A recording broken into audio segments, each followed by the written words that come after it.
The other day we discussed the subject of the right view of karma and karma result, or karma as one's own property, karma sagata samadhi, as a junction, branching off into three branches, namely karma branch, jhana branch, and jnana branch. As for this karma path, karmic path, one performs dana sila in a pure way. As much as one is able to do that, one is bound to realize the benefit in terms of bhoga sampatti, that is fulfillment with prosperity, material prosperity or wealth, and bhava sampatti, fulfillment of existence, namely rebirth in human and deva worlds. So if one can perform these deeds, namely dana and sila, with good motivation, it can serve as a supportive way, a path towards realization of nibbana. Then we have this jhanic path, the path of jhana, based on sila. We practice meditation to tranquilize or subdue these hindrances to progress, nivaranas or kilesas. To practice tranquility, meditation, samatha or lokiya jhana, mundane absorptions. By subduing the mind, by subduing these nivaranas, one's mind will become free of them, and also these kilesas, that the mind becomes tranquil and peaceful. And on the break of one's body, one is liable to be reborn in the respective planes where one lives for many eons, like yogis. This is the jhanic samadhi, right view of jhana, the right understanding of jhana. And this can lead to the correct practice and jhana. However, one cannot comprehend the realities of mind-body as yet, and then cultivate insight knowledge. If, however, one can base one's practice of insight on this jhana, then of course this will serve as a good basis or foundation for advancement to the high level of insight practice. For instance, during the Buddha's time, many practiced jhana, mundane jhana, as a basis for insight, and they were able to realize, depending on their past spiritual perfections, many attained sainthood. Of course, for some people it took time. So we discussed this in brief. We ended at that stage. Today we shall discuss the remaining path, namely jnana path. This jnana path is none other than the practice that yogis are undertaking, namely the way of mindfulness, satipatthana, guarding the mind all the time with vigilant mindfulness of every arising in respect of the four aspects of existence, namely kaya, vedana, citta, dhamma. And all of these things, one connects one's noting mind precisely with the obvious objects as they arise, with the method of satipatthana. This is the path of jnana, path to liberating insight. It is realistic, because as one connects one's noting mind precisely with the arising object, beginning with the primary object of rising and falling as they arise, then as much as one is able to connect and sustain one's mindfulness, one is bound to purify one's mind of impurities, coming to the unification of the mind, then comprehend the realities of mind and body and their conditionality, and that these conditioned psychophysical phenomena arise and pass away. they change. And whatever arises in pathway cannot be satisfactory, especially when you encounter excruciating, unbearable sensations in the body as you sit. You come to realize with your own experience the unsatisfactory nature of the body. And also that these things arise at their will, not at your will. They are ungovernable, they are uncontrollable. In this way, with the realization of this insight knowledge, as one reaches the maturity of this practice, one comes to the stage of the cessation of this arising and passing of these psychophysical phenomena with path consciousness. So, those people who has practiced by themselves are bound to realize this benefit. Actually, and lastly, realizing the genuine peace and happiness. So such is the path of jnana, or jnanic path. As for this jnana path, some may misunderstood the meaning of this expression. There are three kinds of jnana in this connection, namely Suttamaya jnana, knowledge through learning; Chintamaya jnana, knowledge through thinking; and Bhavanamaya jnana, knowledge through practice. Now, as for the first one, Suttamaya jnana, one gains knowledge through on a theoretical basis. Whoever wishes to undertake the practice of Satipatthana will need to know the method of practice. So before one knows the practice, one has got to learn the method of practice. So learning can be many ways, such as listening to the talks, discussion, or reading relevant books. In this way, one has to learn so that the ignorance about this correct method will be overcome in order to undertake the practice. So coming to the retreat also, being grounded in this sila, one has to learn also how to practice meditation. By listening to the talks and with daily interviews with the teachers, one can increase one's knowledge of the correct method of practice. Listening to the Dhamma talk by paying correct attention, this is one way of learning.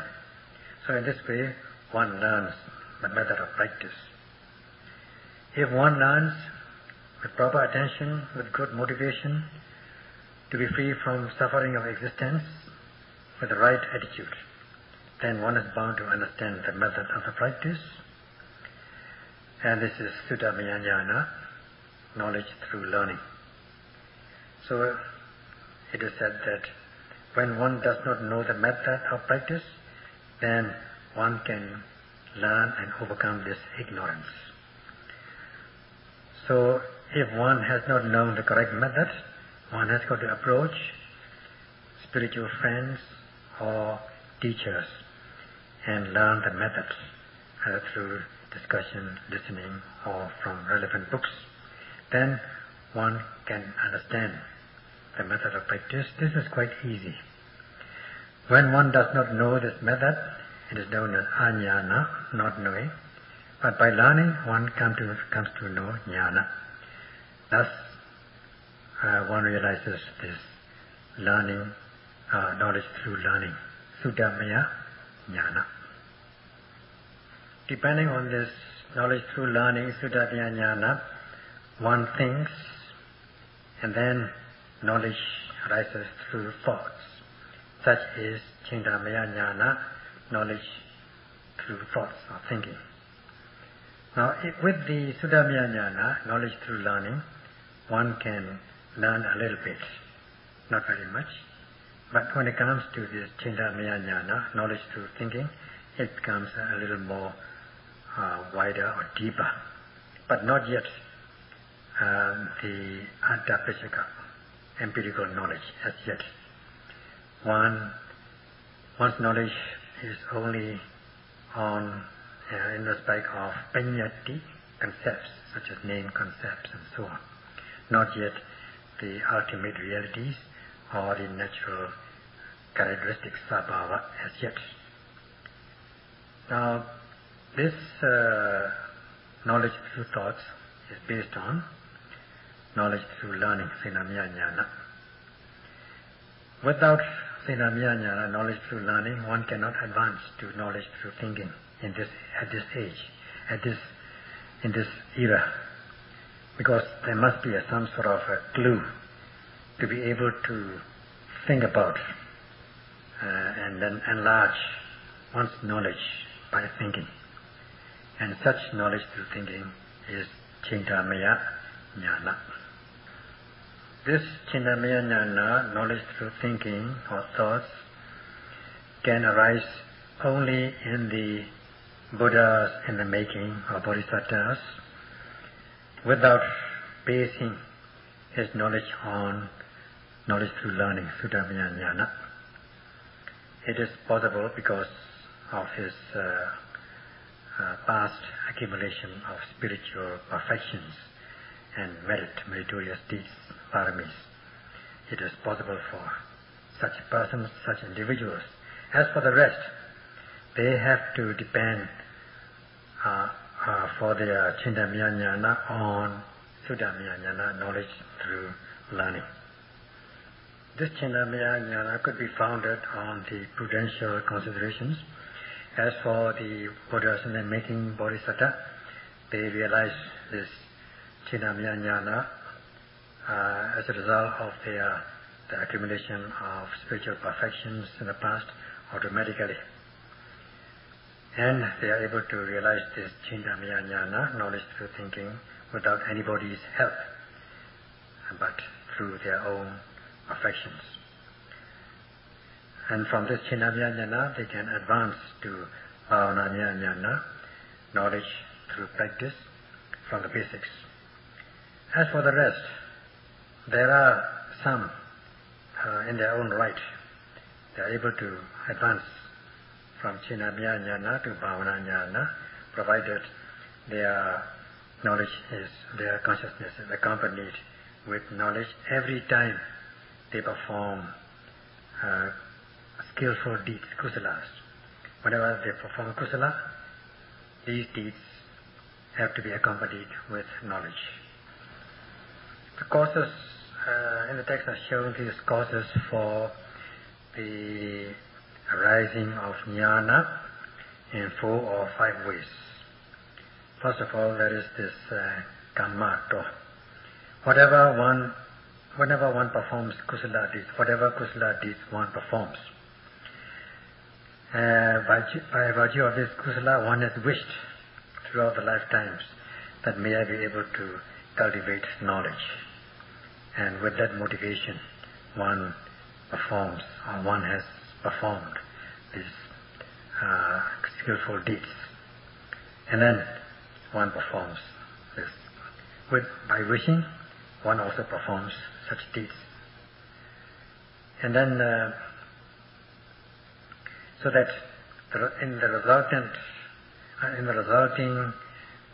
life, existences, one's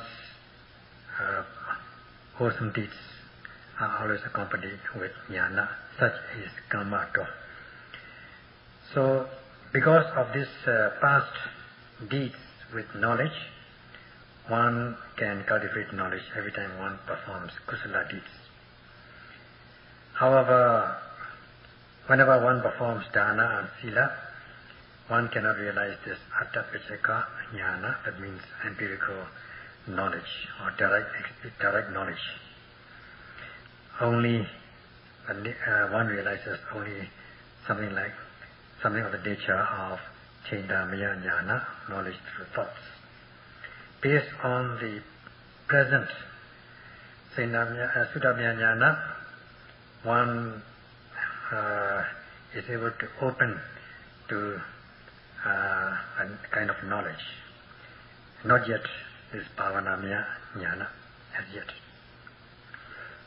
And due to this karma, actions which have been done in the past with knowledge, cultivating knowledge or panya or wisdom, such karma actions are known as panya samudhanika karma. That means karma which can cause jnana or jnana oriented karma actions, you may call it. In the text is given that someone, be he, she, be monk, lady, man, woman, whenever one performs dana, kusala, helps others in the matter of this uplifting dhamma without expectation of gain and fame, with sincerity, without any material expectation. And also teaches others science and arts without expectation of returns. And also organize these discourses, Dhamma discourses, by able Dhamma teachers, Dhamma lecturers, and also organize meditation centers like this. Such people, whenever they do, they make a wish that whenever they practice this acts of generosity, all sorts of dana and so on, they make a wish that they be able to possess wisdom in their existence, future existences. So such actions are known as panya samudhanika karma, actions which cause jnana or jnana oriented actions. So that whenever they perform kusala, it's always, these actions are always tend to be accompanied with knowledge.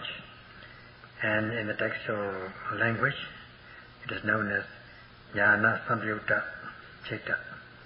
That means consciousness accompanied with knowledge.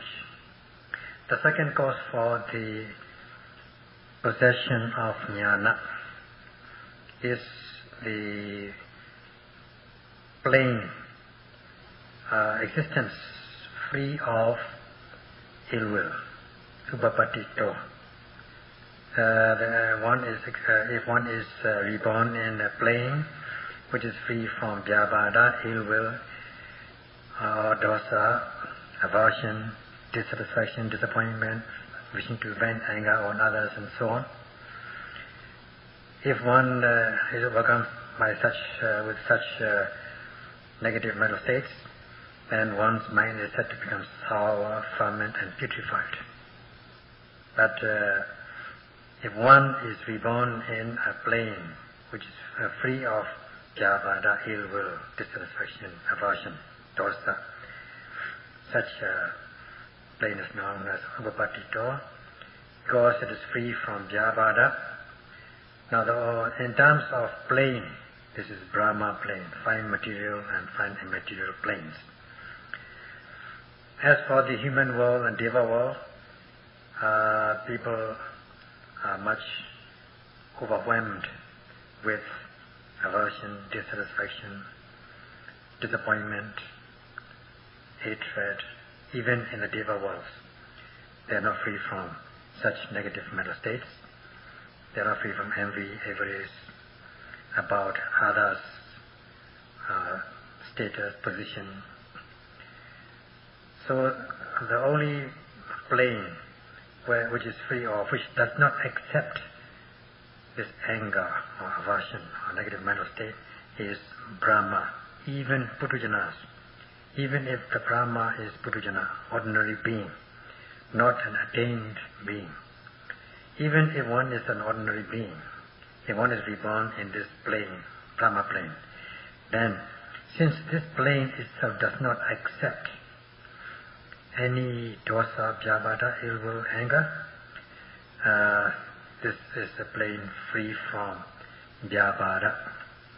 So When one is free from Theravada, one's mind is very pure, serene, and whenever one performs merit, good deeds, they are always accompanied with knowledge.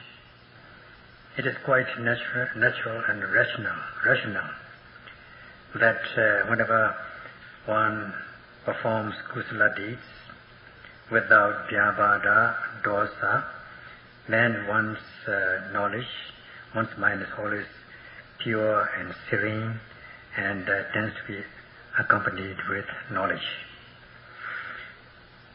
So, as for the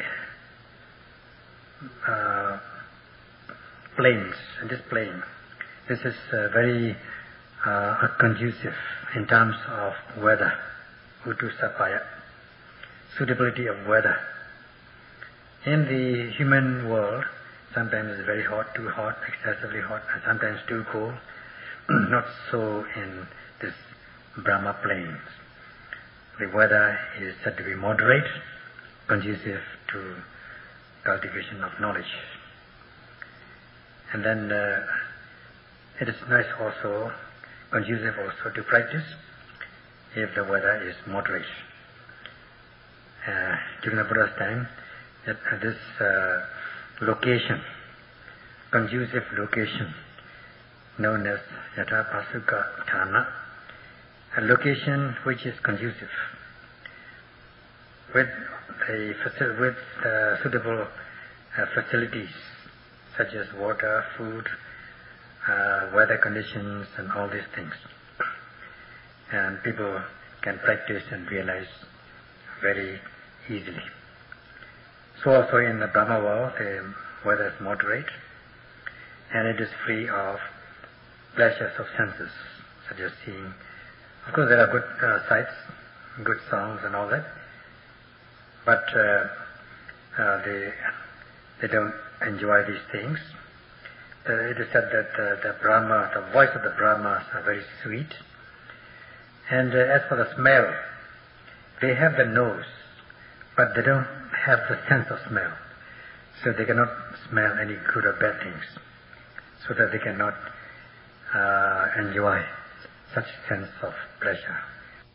And as for the body, they have the body, but they don't feel anything, heat or cold.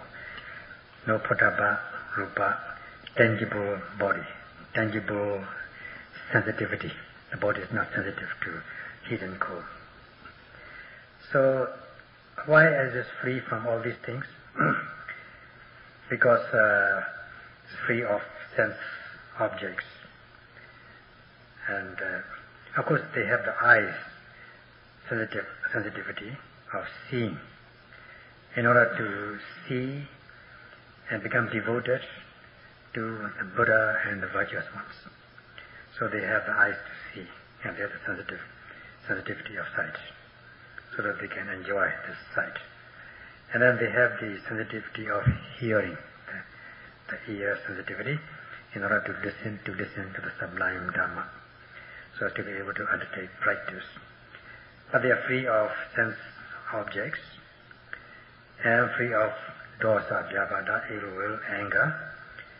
They live with unconditional love and kindness, loving kindness and compassion. And because of this, whenever they do good deeds, their deeds are always accompanied with knowledge. And the mind also is bright. The third cause is the maturity or ripening of the controlling faculty of panya, wisdom. Indriya paripakato. This is when it comes to a time or age where one reaches the ripening of the controlling faculty of wisdom. Then, whenever one performs kusala deeds, one's deeds tend to be accompanied with knowledge, and the mind becomes pure and serene. The age bracket where one reaches this maturity or ripening of the controlling faculty of Panya is calculated between 40 and 50, where one gains one's life experience and one tends to possess wisdom. One becomes wiser. When one is younger than that, one's mind is more or less inclined and take interest in the pleasures of senses. Because one is of good age. Good age means good mind. Good mind means the mind also is very, very active. A lot of ideas. Especially because one is not mindful, or even one is mindful, not enough mindfulness. One tends to become more inclined towards the enjoyment of pleasures of senses. And these pleasures of sense and unification of mind are reverse, so they are opposite to each other. They don't go together. They just contradict each other.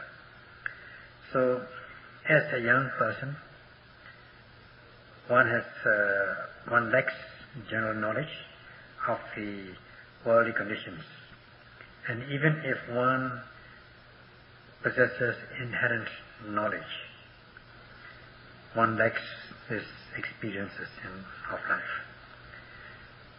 Therefore, the age bracket in when one reaches the maturity of this controlling faculty of wisdom, Panyendriya, is said to be between 40 and 50.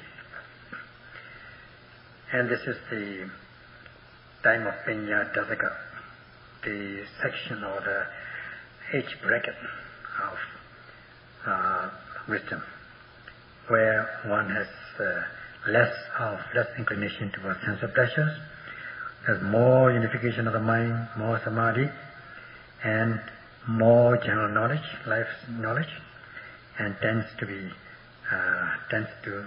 one's knowledge tends to be sharp at this time. Then whenever one does kusala deeds, one's mind usually is accompanied with knowledge in most cases. This is quite realistic. Because in the West it is said that at the age of 50, one reaches the age of wisdom. And if only they believe in the next life or reincarnation, some even said that they would like to start their age at 50. Is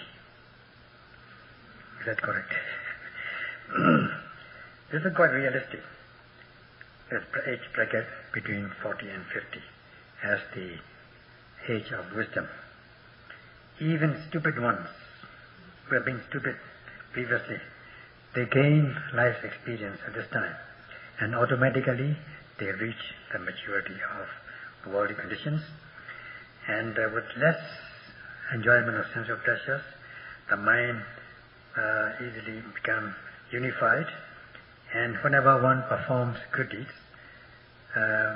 mostly because of the unification of the mind, one's mind usually tends to be accompanied with knowledge.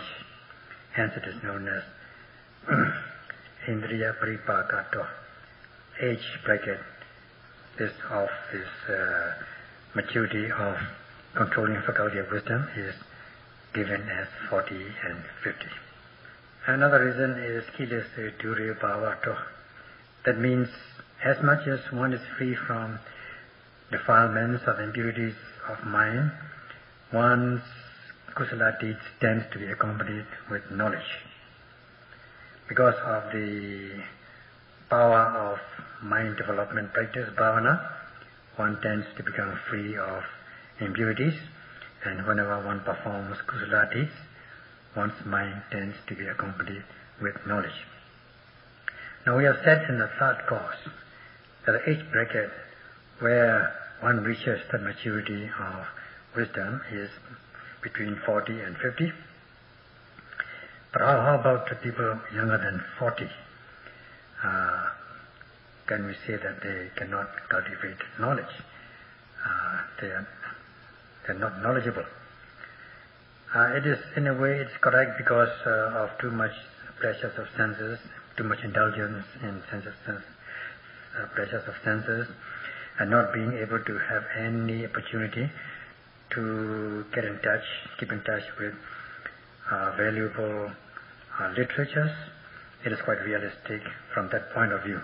However, though one may be younger than 40, if one has practiced this bhavana kammatthana, meditative development of the mind, especially the practice of the way of mindfulness, then with the practice of satipatthana, one can distance these impurities gradually so that they fade away, leading to the unification of the mind, in this case, the momentary concentration, kanika samadhi.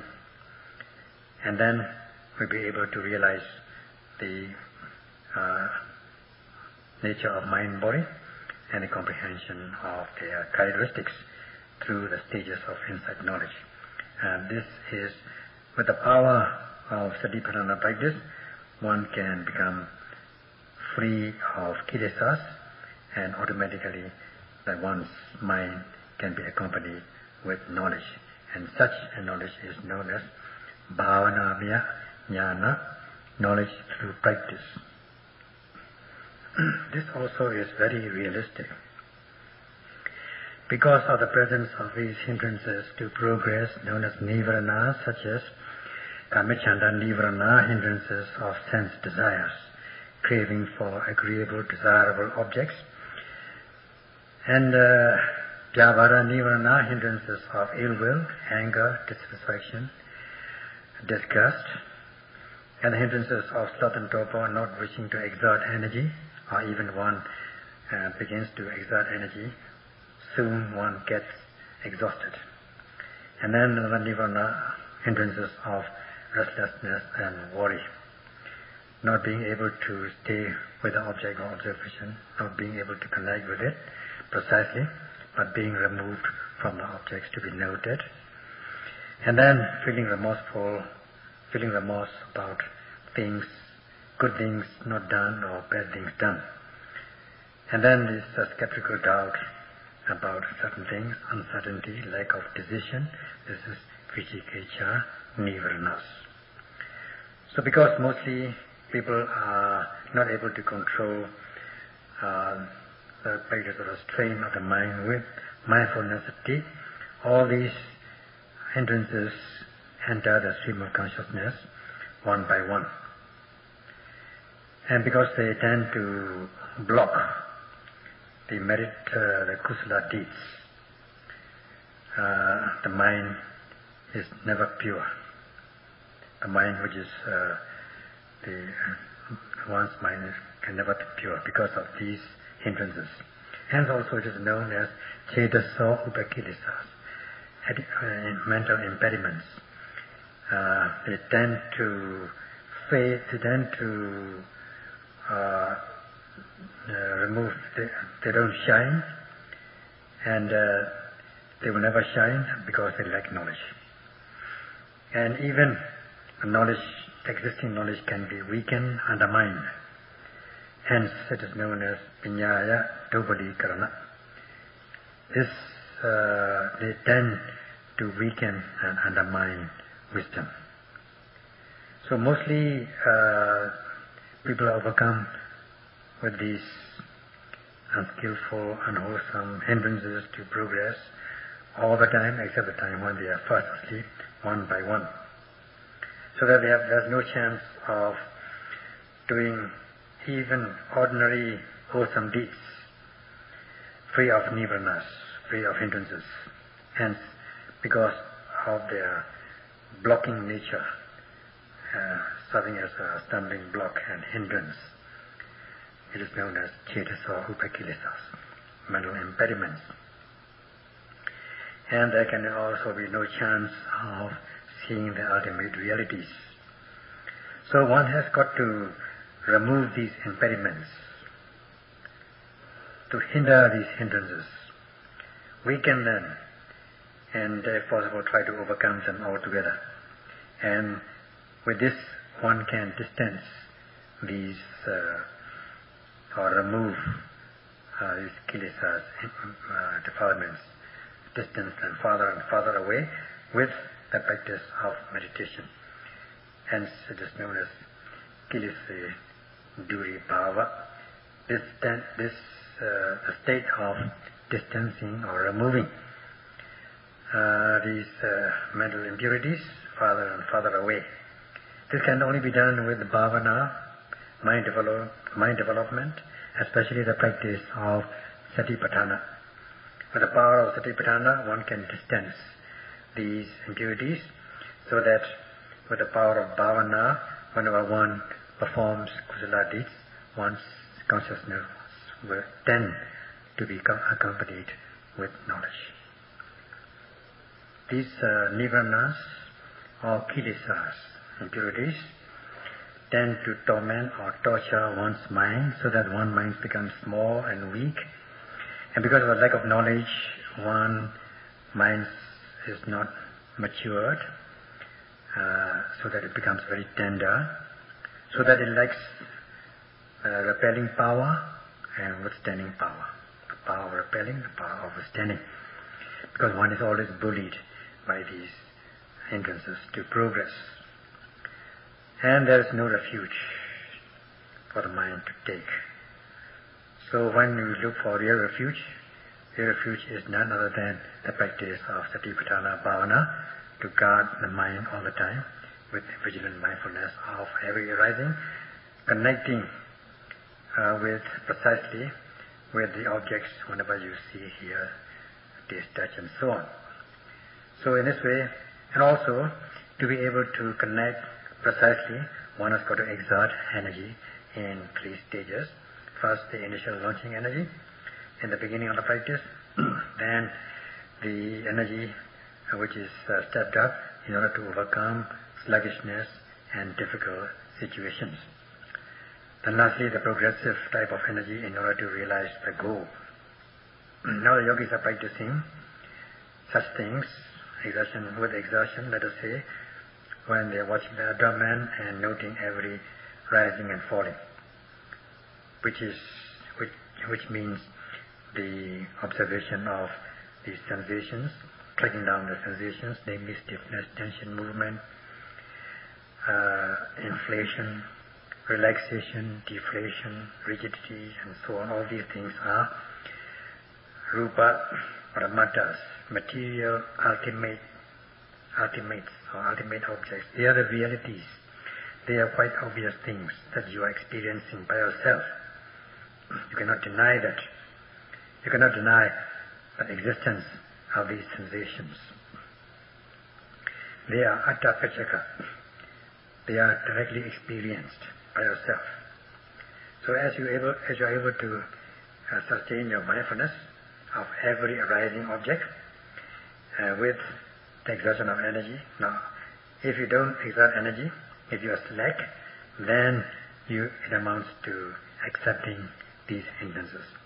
Now, with the exertion of energy, as much as you exert, you are not accepting these hindrances and impurities. By not accepting, they are not given a chance to occupy your stream of consciousness. So as much as you exert energy, these hindrances have no place in your mind. So that gradually they tend to be distanced, removed. And with the mindfulness sati, kilesas are not allowed to enter your stream of consciousness, because the mind is protected. They are hindered, they are stopped, they are blocked.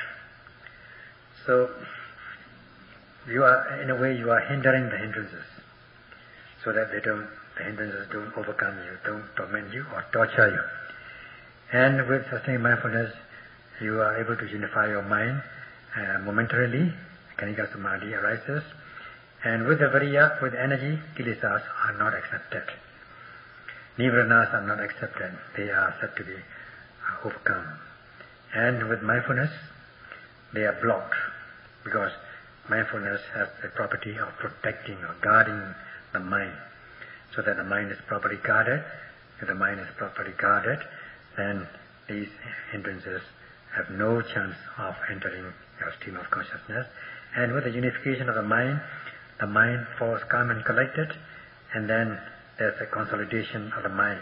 There's no distraction, no restlessness, no scattering of the mind. And just imagine at this moment, with just one moment of application of this mental group, Vipassana Samadhi, then there will be one moment of freedom from hindrances. And 2 moments of the practice of Vipassana Samadhi, there will be 2 moments of freedom from nirvanas.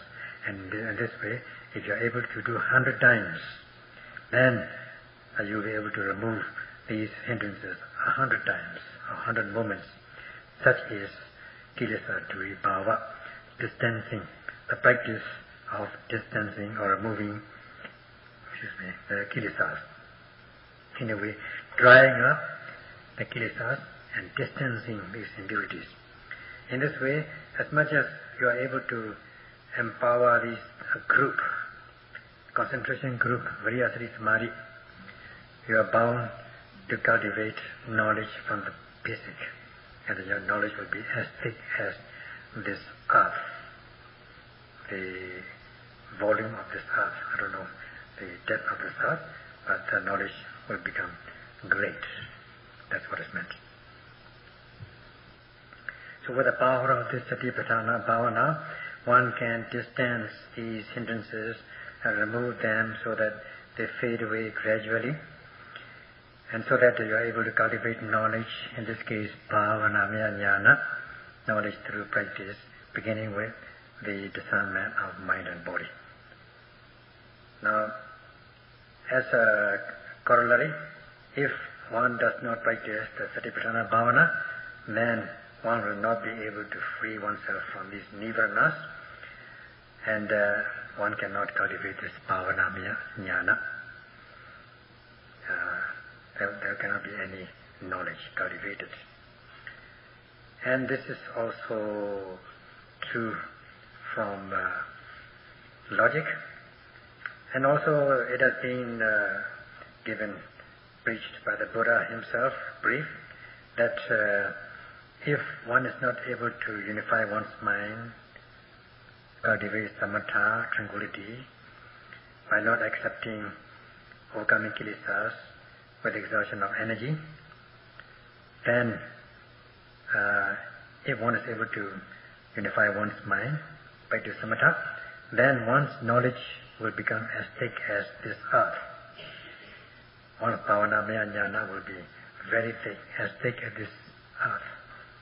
And as a corollary, if one is not able to cultivate tranquility practice with mindfulness and concentration, then one's knowledge, one's ignorance will be as thick as this earth, and that there cannot be any knowledge at all, or even if one has initial knowledge, this will gradually dry up.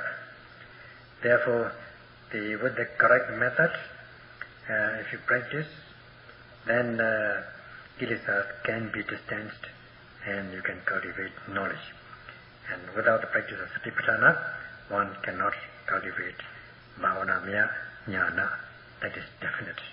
Now this, following this path of Jnana path, one is able to cultivate in a unique manner the purification and development of one's mind, and finally cultivate this Bhavanamaya Jnana knowledge through practice.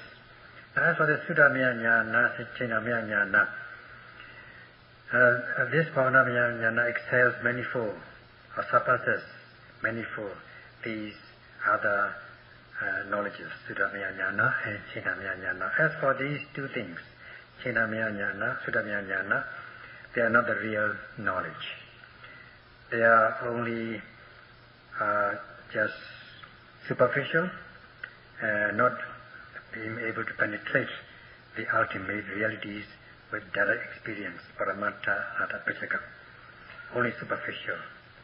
So what you are practicing now with the Satipatthana is distancing, removing the nirvanas so as to purify your mind and unify your mind, and then this will give birth to this knowledge, and we are developing this knowledge And by developing, you are bound to cultivate knowledge.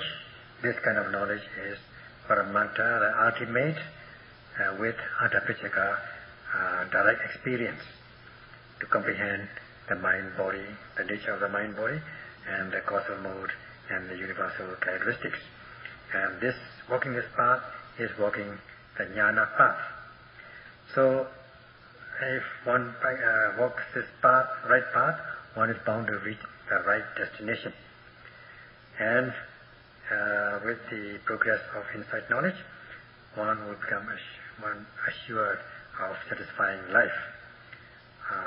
So as for this cultivating insight knowledge, this will be discussed next time.